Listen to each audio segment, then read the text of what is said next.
Hey everyone and welcome back to this sports section. So I want to cover a couple of topics in this video. One, Dusan Vlahovic, Lukaku, Juventus, Chelsea. I'm going to cover that. Then the Conor Gallagher situation and the comments that Pochettino made on Lesley, whether or not he goes on loan or not, whether or not we're going after another midfielder because he wants experience there, etc, etc. But first up, let's start with the main story, the reason why you clicked on this video. Lukaku, we still need to deal with that player. He still needs to leave the club. Same with Ziyech, by the way. We still don't know what the heck is going on there. But with Lukaku, we've heard rumors right at first going back to Inter. Then Inter found out that he's been talking with Juventus. So they're like, screw you, you're not coming back home. Then Juventus, they're like, okay, maybe we can't pay, maybe you want a loan, we just want to get rid of the player. And so right now, apparently, we've gotten to a stage where conversations are happening between Chelsea and Juventus. Who are saying that? Well, one, Gianluca Di Marzio, who says here, Juventus and Chelsea opens up the possibility of taking Vlahovic as a counterpart for Lukaku. An agreement is sought for the economic adjustment. Now, of course, whether or not this will actually happen, I don't know. But this is the first time there's something actually moving here because Fabrizio Romano here says Chelsea are now back in talks again with Juventus through intermediaries. Swap deal between Lukaku and Vlahovic has been discussed again. And this is very important. Chelsea will discuss Vlahovic internally as this option has been rejected in July. Which, by the way, we're still in July today. Tomorrow is August. But this becomes very interesting to me. The fact that we might start next season with the likes of Nkunku, Vlahovic, Nicolas Jackson as our attacking trio.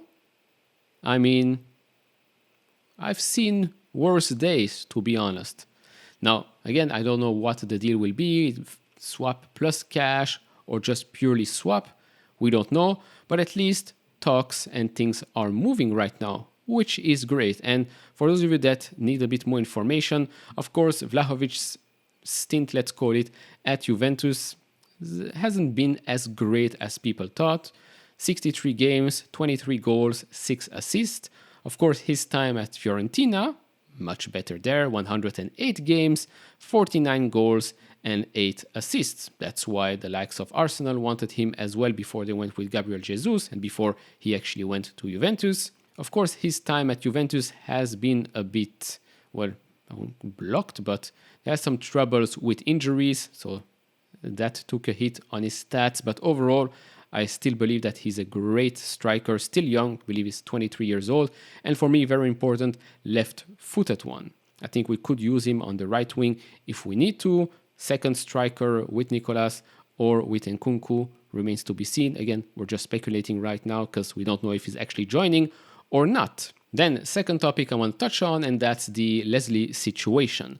The player who we're yet to announce, but he's basically been confirmed by everybody already. So Pochettino has confirmed that the incoming midfielder, Lesley Ugochukwo, is a signing made by the board. Well, this is the headline, it's not really confirmed this black on white. So Pochettino said, my information is he is a player that is from France, that maybe they are signing with the idea to send on some loan. But that information was already in your laptop, there's nothing to say too much. Most likely he's going to go and join Strasbourg for a year or so, get more playing time, and then next year, if he performs well, joins the club, joins the first team. So that means that this club is still interested in signing an experienced midfielder.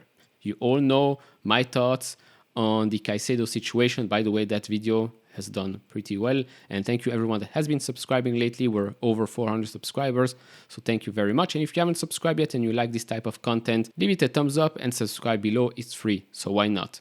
So going back to the main topic, Caicedo, are we going to pay the amount that Brighton wants? Hopefully not. Because let's be honest, he might be a very good player, right, for the future or whatnot.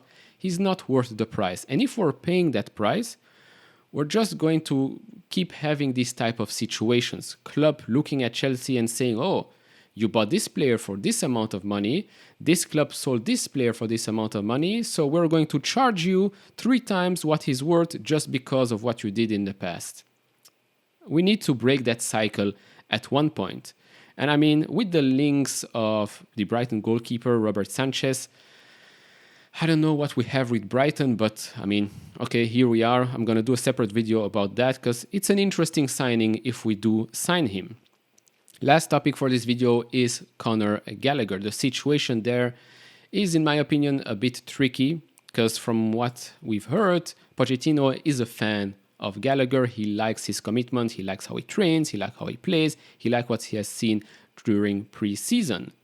The problem here is that the board would like to cash in on the player. Since he's an academy player, we can cash in on him, huge profit, spend it on some other kids. I don't know. And this is where things are getting a bit strange for me. It's never too great to have the opinion of the coach being overruled by the opinion of the board. Because at the end of the day, you need the coach to be happy with the players that he has. You don't want the coach to be happy with the player that he has, and then suddenly the board decides to cash in because, well, they need money to spend on a potential good player for the future. That's how you create internal conflicts, and I don't like it. We've seen this with various coaches and clubs in the past. Coach said one thing, club says another. You get the wrong player. We win some games, but we lose most of the games.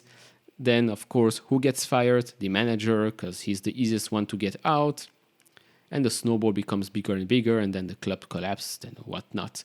We've seen this in the past, right? We've seen this with a lot of coaches at our club as well, but many clubs have the same story. So those are basically my thoughts with regards to the Conor situation, with regards to VLAHOVIC, and whatever happens with Caicedo or not remains to be seen. Of course, do share your thoughts down in the comments below. I really want this channel to be about a conversation, not about being toxic or, oh, he's trash, he's trash. Yes, sometimes I will be harsh, but I want to create a conversation here, a healthy one.